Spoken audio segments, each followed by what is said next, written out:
Today, we're going to give you everything you need to know about alliances in Infinite Galaxy. Whether you're just looking for a good alliance to join, or you want to power up your alliance as an officer and lead your group to victory. Stick around in this video for everything you need to know to get a killer start in Infinite Galaxy.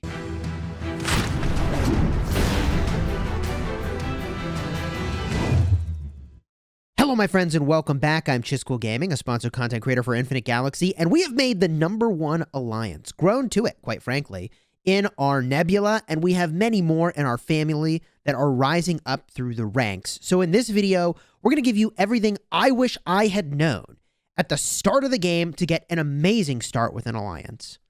If you like Infinite Galaxy guides that'll get value and smash your enemies, then hey, consider smashing that subscribe button for Infinite Galaxy videos. The first thing you need to do in the game is just get into an alliance, okay? Just get into an alliance, and then from there, figure out which one is the best to join. But which one is the best to join?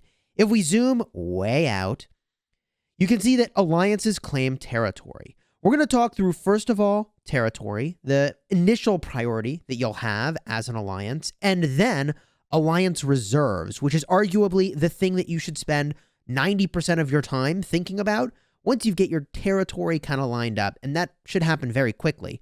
So let's talk territory. Territory offers a number of benefits, starting with the ability to tax people who enter into your systems to gather. That's pretty cool, but also there are some amazing buffs. The buffs that systems offer show up to the right side of the system, which you can see here as I'm pointing to them. Not every system gives you a buff, but for example, Mira, this system, when we captured it, is giving us a solid 11% research speed. That is unbelievable.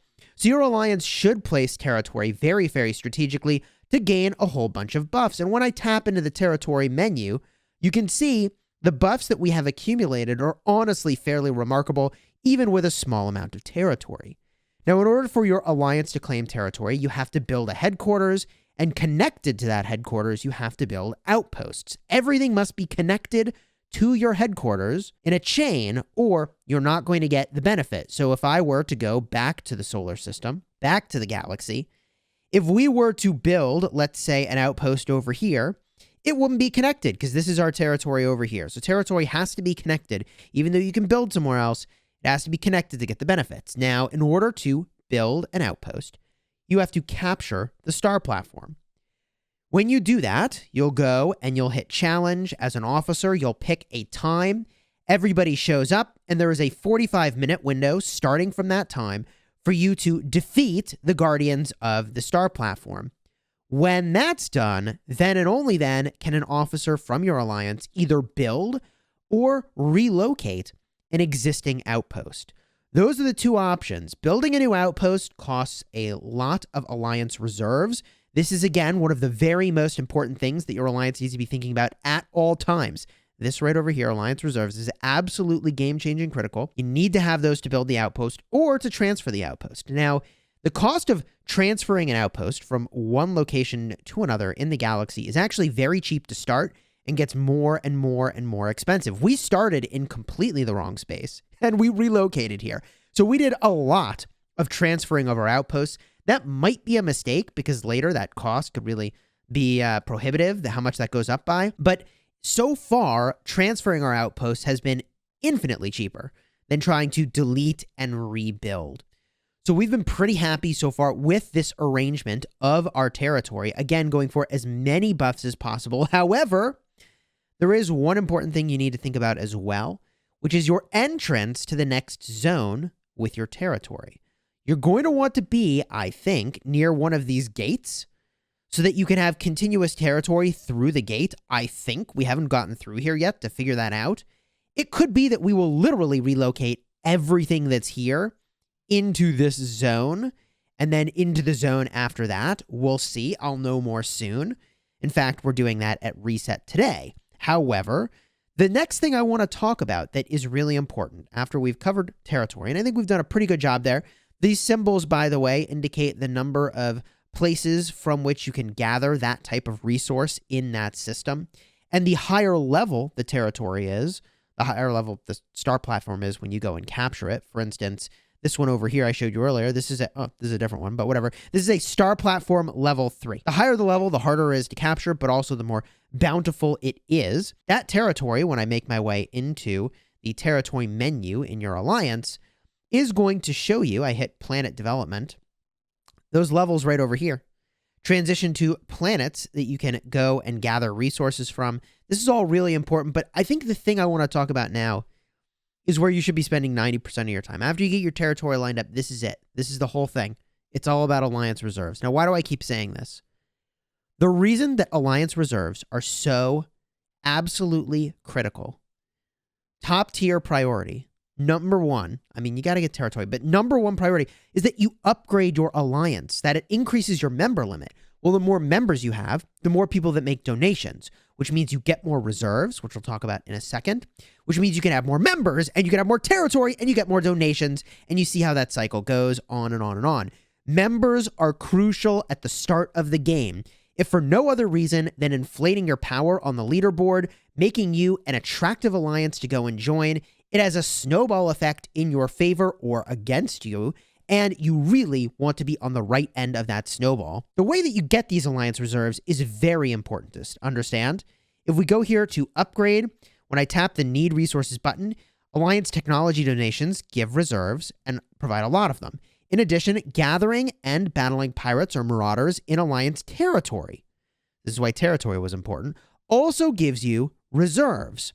However, the thing that you need to know about reserves that the game doesn't tell you is that there is a thing called Alliance Honor. Alliance Honor is this little symbol right over here. This is something that's going to show up in some events. For example, right now we have an event called Galaxy Star, and you can see here it's giving this honor, which translates directly to reserves the second that you've earned it. Literally, it becomes reserves. This is very important to understand. These reserves are absolutely crucial. When you see reserves, your eyes should pop open because there's something very important in your alliance menu, and that is in the alliance main mission section. The second you have your territory figured out, the main missions should be what everyone is thinking about constantly. The main mission gives an astonishing amount of reserves. At the start of this game, we were losing to another alliance by power, respectfully, right? And they were crushing us. And I was like, why? Like, why do they keep being able to increase their member limit? And it's because they pushed the boundaries as fast as they could on this main mission. It gives absolutely jaw-dropping amounts of this honor per player, as well as resources, core module experience, corium. This is literally the moneymaker. So what I would encourage you to do is to very much focus on your main mission as an alliance. That's what you're out to do in the start of the game after you've captured your territory. Now, if you wanted to see the further levels of the main mission, if you're maybe earlier on, I'll show you here what is in the higher up levels of that main mission. That way you know kind of what you're making your way toward. And for what it's worth, we did some of these things in advance. Like, we already had 45 members. We already had the Sovereign Star Systems. We already reached Alliance Level 5. So we instantly got credit for all of those things. However, most of these will actually start over at 0 when you enter into a new level or chapter of the main mission. So for instance, we had gathered a lot of this resource over here that we need to get 150 million of for this level, but it has started at 0, unfortunately, once we entered into that main mission level. So after main mission level 1, you're going to need to have total spaceships level 2 and above, reach 38k leadership. You're going to have to rally and clear Campaign Simulation Center Wave 3. That's actually very easy. You're going to need to get a total of 82,000 reserves. I actually don't know what this one is. Have sovereignty of one star system with galactic properties at the same, like, I don't know what that is. And then conquer 2 Outer Rim Strongholds level 1. That's actually very easy to do. You schedule it, knock it out. Main mission level 3 is going to have Alliance reaching level 3. Total Alliance tech reaches level 30. Alliance member power reaches 70 million. Total spaceships level 4 and above reaches leadership of 122,000. That is new spaceships that we had to train, unfortunately, or I guess build. And Conquer 1, Outer Rim Fortress level 2.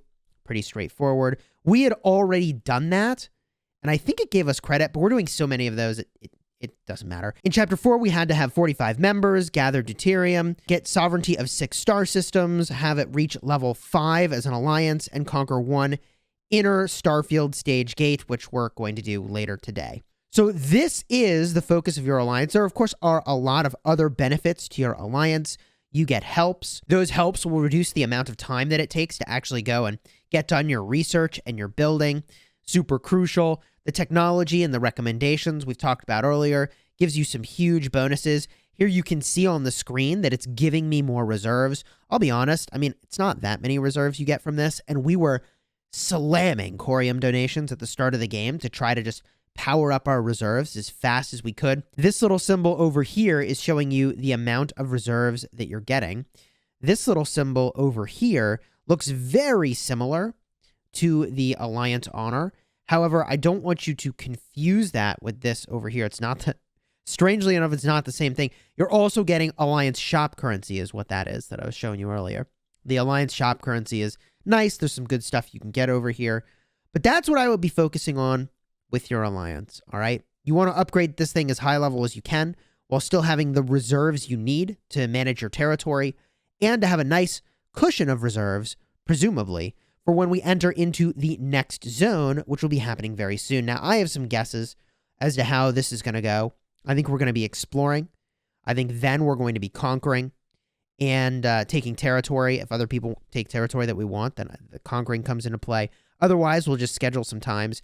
And you want to be, like, really wherever the best buffs are. But also, I'm pretty sure we're going to want to relocate our whole brigade here, as silly as this sounds, all the way up to this gate, which is going to take us into here. But territory management, man, there's just so much to it in this game. Hopefully you enjoyed this video. If you did, do me a huge favor, throw a like on here. Consider subscribing for regular Infinite Galaxy videos. I've really been enjoying the heck out of this game, and if you want to see some other tips and tricks, just in general, that'll get you ahead in the game by a lot, then check out my card up in the top. It will give you just so much value for leveling up your game. Until next time, my friends, you have fun smashing your nebula, and we'll see you in the next video.